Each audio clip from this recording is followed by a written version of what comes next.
Hey everyone, today I'm going to teach you how to change your Google Authenticator email. Without any further ado, let's get started.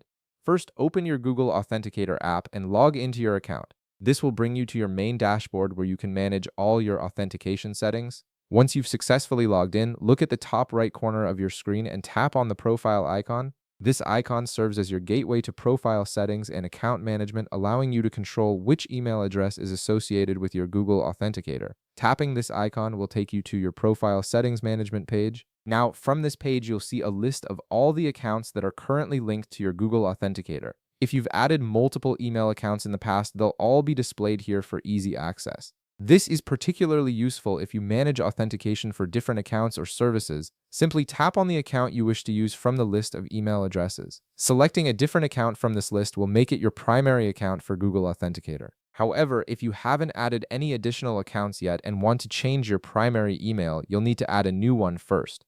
To do this, tap on the Add Another Account option. This will initiate the process of linking a new email address to your Google Authenticator. Once you tap this option, you'll be prompted to sign in with the new account credentials. Enter the email address you want to add, followed by the password associated with that account. After entering your credentials, the system will verify your information and add this email account to your Google Authenticator.